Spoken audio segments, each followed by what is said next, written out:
My name is Rob Cooper. I am a resident of Greenwood, Indiana. I was in the Army National Guard for Indiana for about 6 years, and that was from 2004 to 2010. And typically with National Guard, you do what's called a 6 and 2, where you do 6 years of active duty or weekend service. And then after your 6-year commitment, you're basically inactive for 2 years.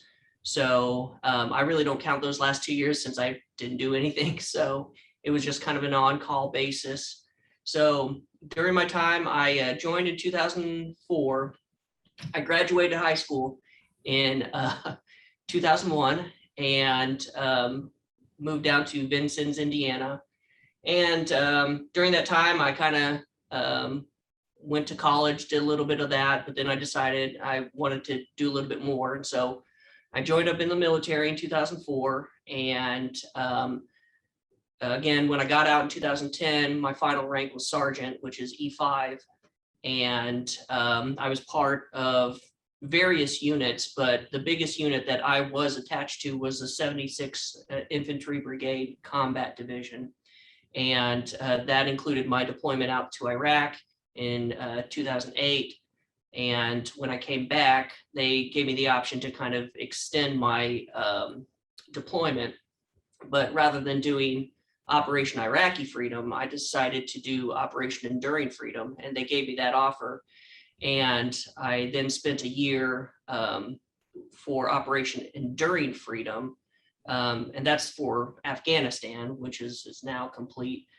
But that was actually stateside. So I worked for a year at Camp Atterbury. So it was kind of a cool situation that as soon as you get back, most people who are in the National Guard kind of go back to their day jobs and things like that. Well, I kind of got to keep the uniform on and just go to work 9 to 5 at Camp Atterbury, which was a really kind of cush situation for me. So, and then once that was over, I kind of still did the 1 week in a month, 2 weeks a year until 2010, and then went inactive and got my honorable discharge, and kind of here I am today. So a little bit about my service. I was a photojournalist in the military.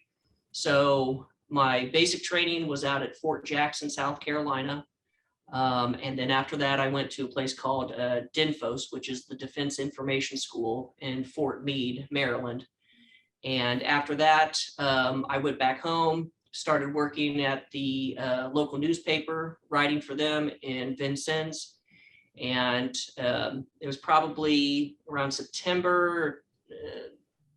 I don't remember the exact date, but it was around when Hurricane Katrina happened in 2005. And so that was my first official deployment. Was they took a bunch of Hoosiers, took them down to Mississippi, and we stayed kind of close to Biloxi in a place called Camp Shelby. Funny thing about that is that would have been my first stay there at Camp Shelby. When I actually ended up deploying to Iraq in 2008, I went back to Camp Shelby because you have to do kind of this pre-certification process before you go across the drink and into Iraq. So intimately familiar with Camp Shelby, and it's kind of a fly speck of a training center, about half the size of Camp Atterbury and 50% its assets. So it was interesting, but it was enjoyable, and it was cool to be able to see the big changes between what had happened after Hurricane Katrina versus coming back to see what it was like as a training center. So that was pretty interesting. And so I could talk a little bit about my deployments if you want. Real quickly, if you don't mind, you said that you were doing the photojournalism thing. Was that something you had done in high school or college, or was that something that just came up as part of the National Guard and then you got into it? Yeah, it was one of those things where I was always kind of a nerdy kind of speech and debate kid in high school. I liked writing. I liked doing theater, and I was a marching band geek. And so there was no real way any of that would transfer over. And I, as much as I want to think that I was, 10 foot tall and bulletproof, I knew that I couldn't do infantry or anything like that. So I decided to I kind of chose it based off of, I was going to school at the time for radio broadcasting. And then they wanted me to get into petroleum supply and refueling. And I was like, and they were like, this sign-on bonus is going to be great. You're going to get this, that, and the other. And so then you have to take this thing called an ASVAB, which is basically a vocational battery, which it's a testing that gets you kind of, it gives you kind of a baseline for how smart you are for the military roles. And so Yeah, I think all of our sophomores or juniors take it. Yeah, I've taken it. We've all probably taken it. I think everybody here takes it at least once in their high school career. So that's great. I wish I was offered that chance, because it was interesting, because it kind of shows you where you're at and what kind of jobs you would be good at. And so one of them was, it's called BPASW, which is Basic Public Affairs Writer Print. It's a 46 Quebec. And so there's 46 Quebec and then 46 Romeo.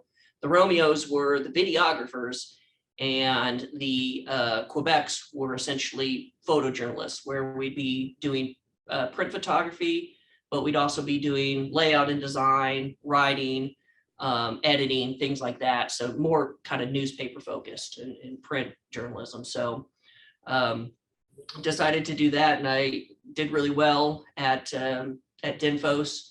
And so I graduated kind of at the top of my class on that one. And so that was nice, because that got me the foot in the door on some of these really good deployments. And so I eventually went back after 2 years into my career. I went from nothing to sergeant in about a year and a half. And then at 2 years, I went back to Fort Meade to do advanced journalism courses there. So it was just kind of that extra step to get some additional training, which helped out in my deployment in Iraq. So yeah, what other questions do you have? where were you publishing? I assume you were publishing articles and photos and stuff like that. Where was that, like on the part of the Armed Services Network? Was that like, they used to have the Stars and Stripes? I don't know if that's still publication.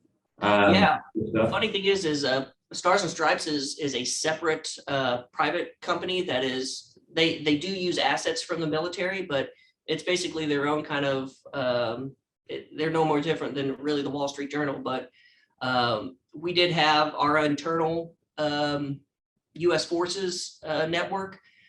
We even had our own like satellite systems where we could broadcast up and down to get both photos and stories and video up into Department of Defense, and then they would kind of spread it out. But a lot of local ones would pick up the stories. So if you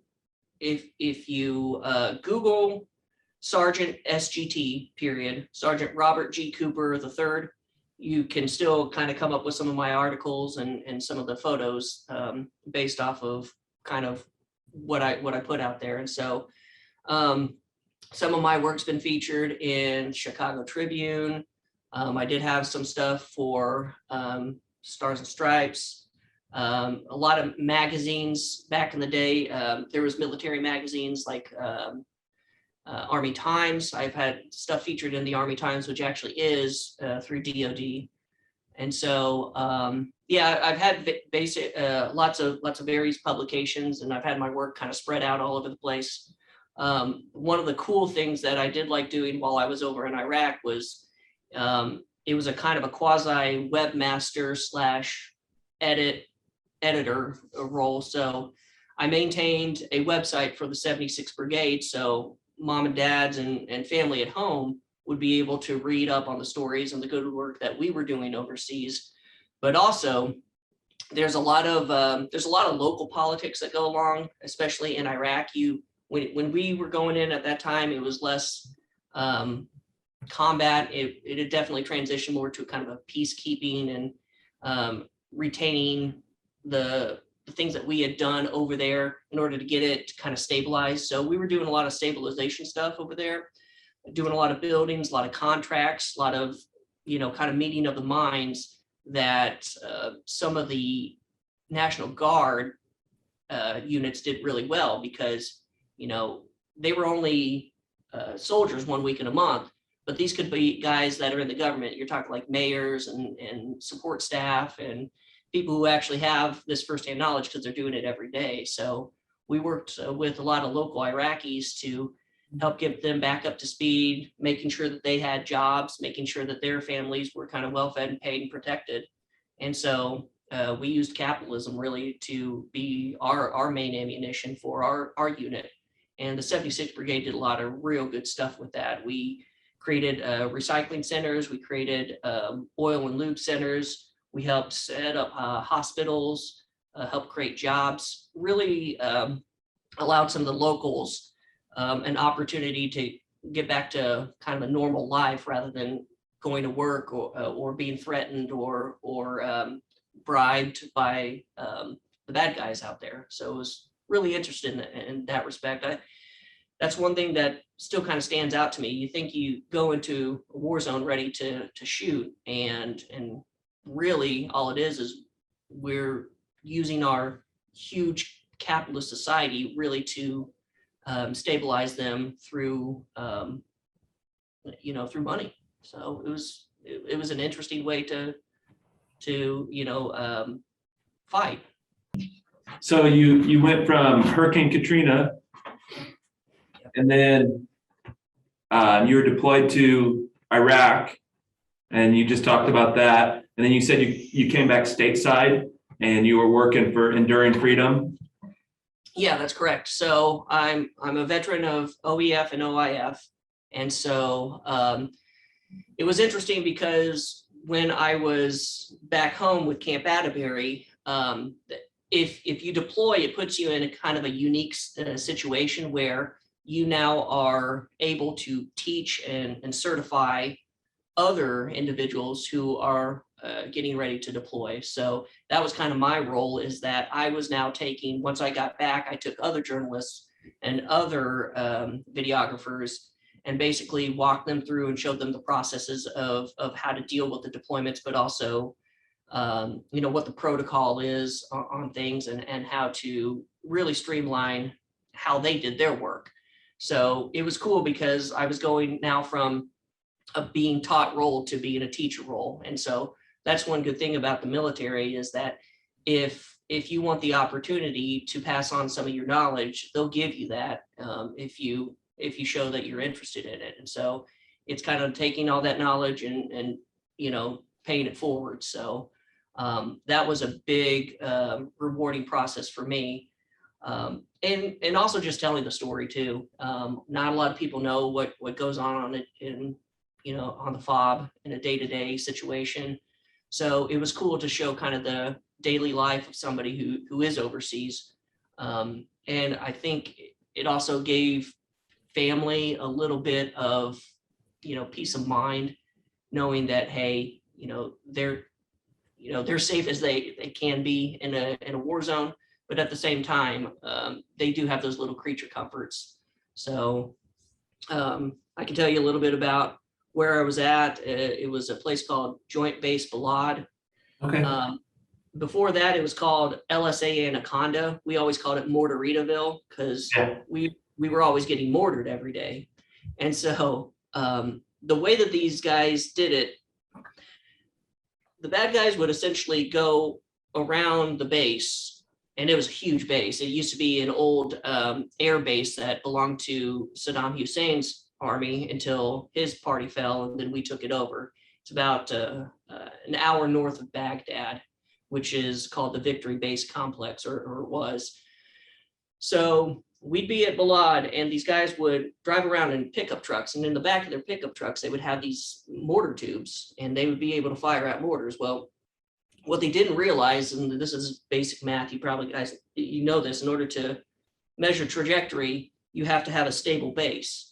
And so if that base on the mortar moves an inch, that trajectory can go off eventually. And I mean, it's basic math that if you shift it one way or another, an inch or two, you're not going to know where that mortar is going to land. So these guys driving around, it was complete chaos. They didn't know where the mortars were going to land. So we had these things called Phalanx Cannons. And right outside my little, we stayed in these little single wide trailers. And right next to mine was one of these Phalanx systems. And it looks like a giant white pill, and it's got a Doppler on it. And attached to that Doppler is a 20 millimeter minigun. Essentially, it's like a ship cannon. And so what it would be able to do is it would track the heat source of these mortars as it was coming in, and line up and then just rip it out of the air. So it was the coolest damn thing to see, because you just see these mortars just explode in the air as they shoot it out of the sky. It's basically playing skeet shooting with these mortar rounds. The only problem is they're about like 200 decibels every time they fire. So you'd wake up at 2-3 in the morning hearing the sound. If you ever heard an A-10 Warthog, it has a bird sound, but I'm not doing it justice because it's a lot louder than that. It's louder than a jet engine. So yeah, there was a couple of sleepless nights, but there was this one guy in our unit that I don't know if this is hearsay or not, but he told me he had one of his buddies that was in one of the porta potties, and he was doing his business, and a mortar, some of them got through, or they would shoot it and it would not completely explode, but it would kind of tumble. Well, this one happened to tumble into the porta potty right next to him. So he always said that was the luckiest shit he ever took in his life. That's fun. So, yeah, it's an interesting place to be out there. It's kind of a Wild West, but one of the more interesting things about my deployment was like being overseas is like you're in this place that they call it the land between the two rivers, the Tigris and the Euphrates, where we were at, where Baghdad is basically now at. And so they call that the land between the two rivers is kind of where they say the Garden of Eden exists. And so you're talking about the cusp of human existence, where all human civilization kind of blossomed out of. So it was kind of jaw-dropping for some little Hoosier like me to be able to go to one of the most historic places on earth and just kind of experience that. And you could really feel the weight, not only of where you're at and what you're doing, but there is a sense of awe in learning about the cultures and learning about some of the things that these people have gone through, but also understanding where they're coming from. And so that was really rewarding for me. And one of the things I'll tell you about is what we did after, as soon as I got back. We had this guy, we called him Van Dam, because this dude was a 20-year-old Iraqi. And when I say we called him Van Dam, we called him that for a reason. This kid was like rock solid. He was a badass.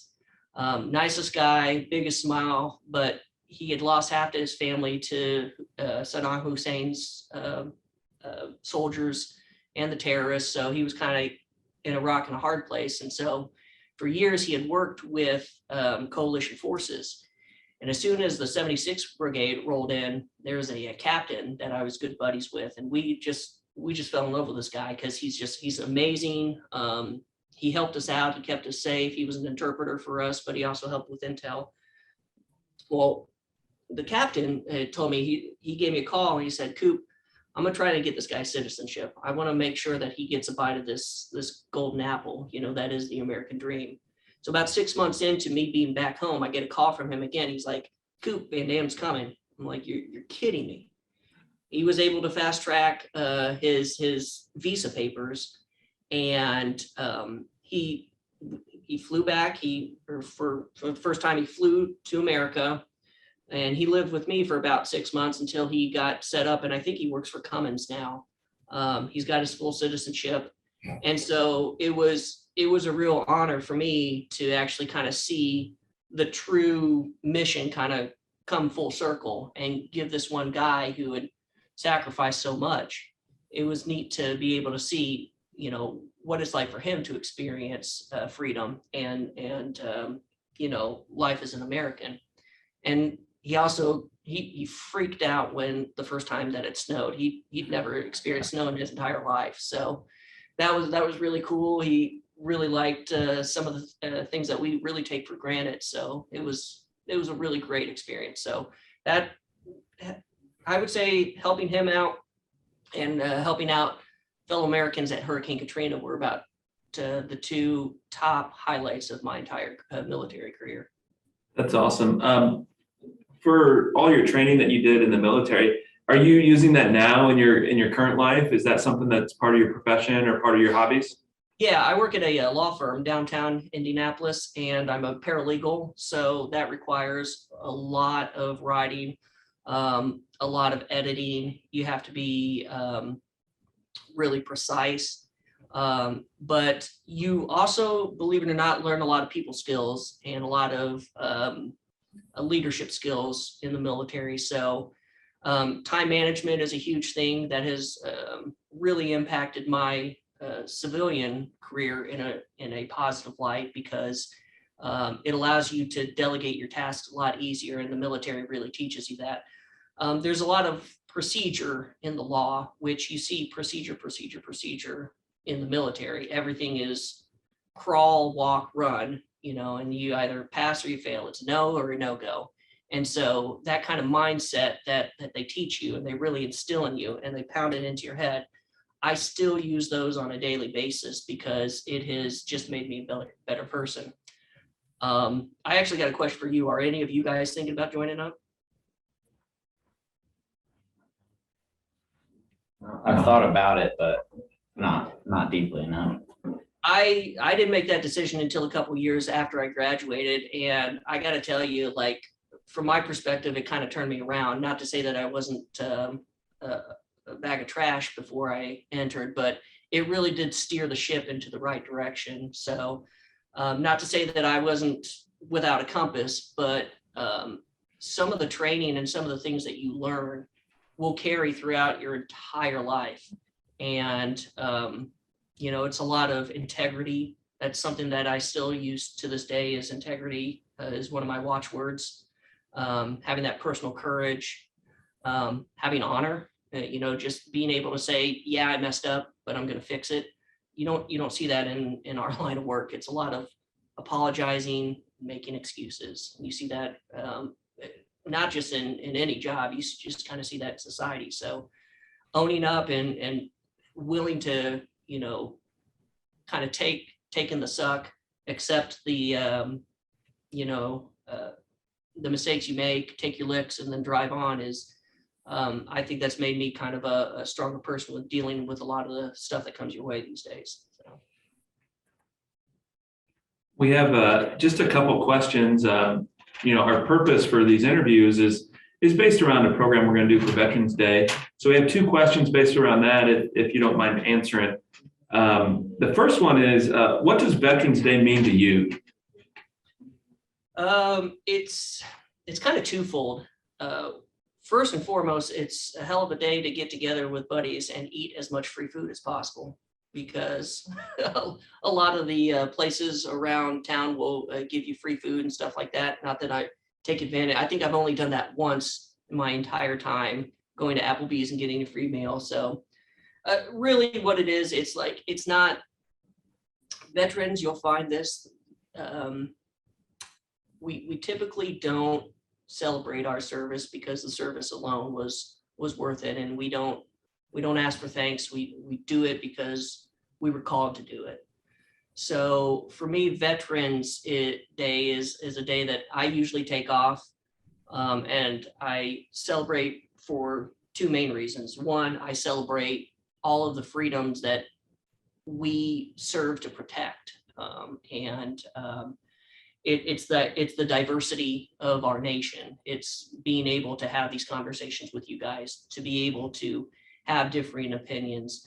It's to be able to come together in our differences and enjoy that. So Veterans Day for me is just kind of a personification of what we protect. And so rather than looking at other veterans and thanking them for their service, I take Veterans Day to be reminded that we still live in the greatest country on earth, And through our service, we're able to do the things that we're able to do. And the second is to kind of, I have a ritual where I get together with a couple buddies and we open up a few beers, and one of them will leave to the side. And I know that that's more of a Memorial Day thing, but here in Indiana, Memorial Day is always a celebration. You got the race, you got all this other stuff that's happening. It's usually, beer and barbecue on Memorial Day. So you don't really have much time to do that. So I take Veterans Day. It's, it's colder. It's a little bit more dreary and not that great outside. So it's kind of a somber moment for me to recognize those that have come before me.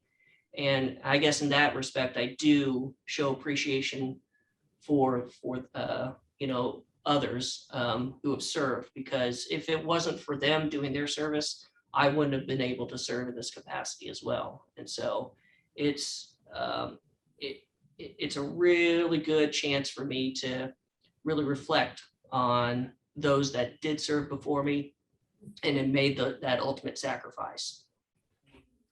One final question. What would you like for our students or our community members to know about service or Veterans Day? Either one. That you haven't already talked. I mean, you've said a lot of great things that is kind of eye-opening, I think, for some of our kids and that sort of stuff. But is there anything else that you would add to that?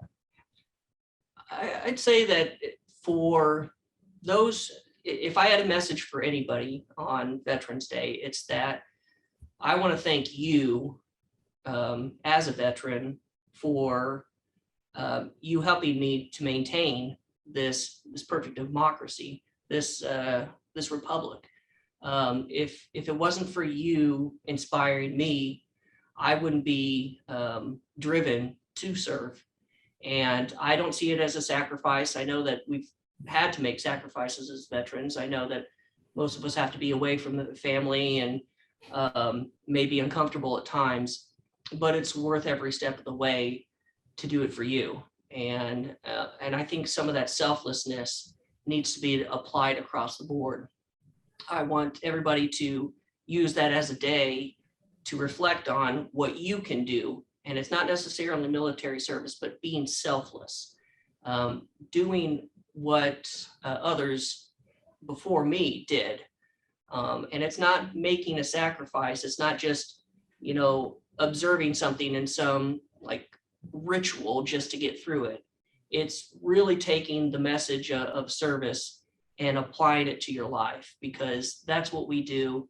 That's what we do out of our hearts. And we don't want any thanks for it. All we want is that we can make this country and this world a little bit of a better place, while also inspiring others to give out of their hearts and out of their hands as well. Awesome. Thanks for your time. Really appreciate it. It was awesome listening to you talk about your experience, and especially it's a little bit different. We've talked with a guy who was in Vietnam and doing a lot with agriculture in the communities there. And we had another gentleman who was on an aircraft carrier and was doing the fuel thing. So when you said that earlier, when you were talking about that, we've heard part of that story already. So hearing the photojournalism piece of it and your service being a little bit different than theirs, that's awesome to hear, especially for this class as an interactive media class. Yeah, absolutely. And that's one thing is I'll tell you that as a photojournalist, they really teach a lot of Adobe. So if you guys are big heavy on Adobe, that transfers well, at least into our skill set. So a lot of creative suite stuff, a lot of, like I said, layout and design, a lot of video editing, even a lot of broadcasting stuff, which includes like satellite uplink and downlink. So a lot of really cool skill sets that you can learn through the military that transfer directly into, multimedia and stuff. I will say this, I do want to ask one thing. You mentioned that there was a Vietnam vet, a really good mentor early on in my career was actually a guy by the name of Sergeant Krieg.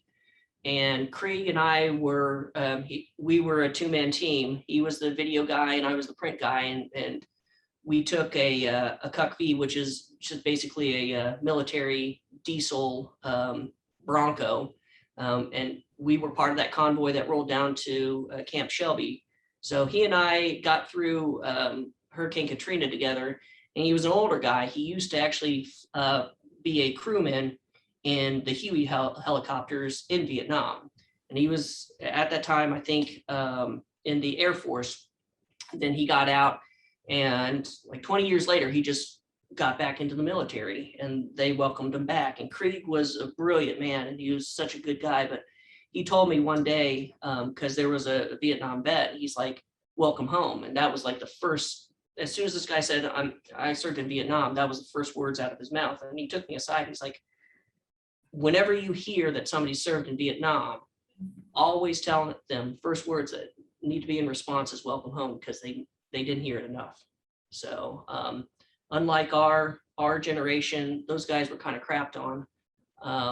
You know, they were mistreated as soon as they got home by their own fellow Americans. So if you do in your life come across a Vietnam vet, tell them welcome home.